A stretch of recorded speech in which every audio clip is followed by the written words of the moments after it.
Bonsoir à tous, bienvenue à ce flash d'information. Le grand hospitalier de l'Ordre souverain de Malte en visite à Abidjan a été reçu par le Premier ministre Patrick Achi. Ils ont échangé sur la mise en œuvre de 17 dispensaires et d'un hôpital d'environ une centaine de lits opérationnels depuis 2015. Il s'agit de l'hôpital de référence à Bodo, géré par l'Ordre de Malte et qui permet de prendre en charge une grande partie des accidentés de l'autoroute du Nord. La Côte d'Ivoire veut ainsi bénéficier de l'expertise de ce pays en matière de gestion des centres de santé, nous explique Didier Nguessan. Renforcer la coopération sur le plan sanitaire pour en faire bénéficier les populations. Le Premier ministre Patrick Achi reçoit le grand hospitalier de l'Ordre souverain de Malte, le prince Dominique de la Rochefoucauld-Montbel, ministre de la Santé, des Affaires sociales, de l'Action humanitaire et de la coopération internationale.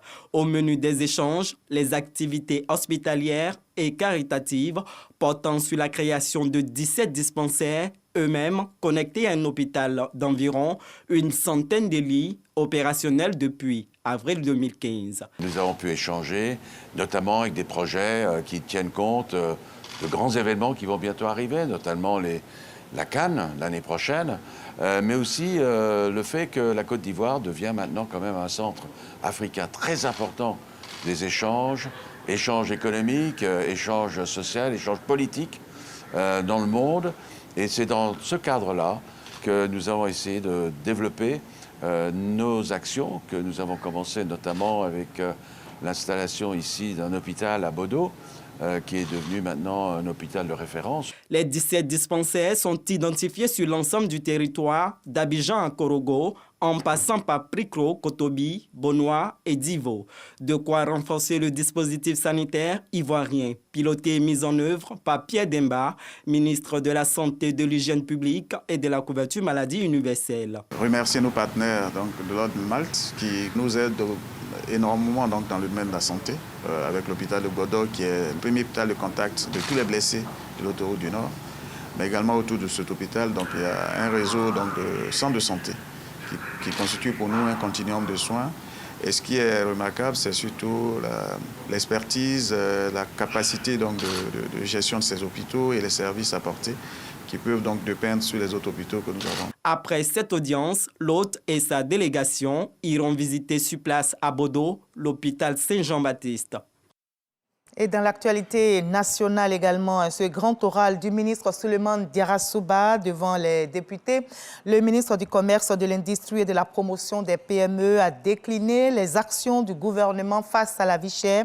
Plus de 200 milliards de francs CFA ont été mobilisés pour préserver le pouvoir d'achat des populations. Cette séance de questions orales avec débat face aux élus de la nation s'est déroulée hier à l'hémicycle.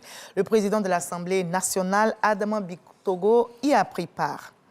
Et plus loin, en France, le Conseil de l'Entente et la Fondation Mo Ibrahim signent un nouveau mémorandum d'entente. Cet accord permet à la Fondation Mo Ibrahim de mettre à disposition du Conseil de l'Entente des indicateurs de gouvernance, un outil important qui permet aux chefs d'État de mesurer l'efficacité des politiques qu'ils mènent au profit des populations.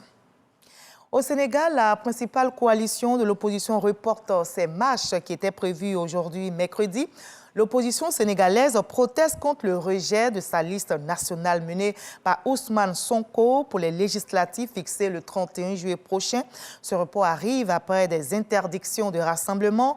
L'opposition justifie, elle, ce report par la médiation des religieux en cours, la préparation de la fête de la Tabaski ou encore les examens scolaires de fin d'année.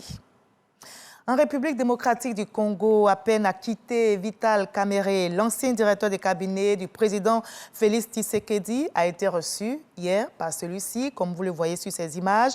Il a été reçu pendant près de 2 heures en soirée au palais présidentiel et il a été question de partenariat entre les deux hommes. Notez que cela faisait maintenant 2 ans qu'ils ne s'étaient pas rencontrés. Arrêté en 2020 et condamné en première instance à 20 ans de prison pour corruption et détournement de fonds, Vital Kamerhe a été acquitté il y a tout juste 6 jours et il compte bien continuer à jouer son rôle. Le nombre de nouveaux cas de Covid ne cesse d'augmenter chaque jour en cette fin de mois de juin. Nouveaux cas d'hospitalisation, réanimation. Notez que l'épidémie de coronavirus repart en France pour une 7e vague. Et selon les derniers chiffres publiés par Santé publique France, 147 248 nouvelles personnes ont été testées positives au cours des dernières 24 heures, soit une hausse de 55% en une semaine seulement. On garde donc la prudence, soyons vigilants. On se retrouve à 20h.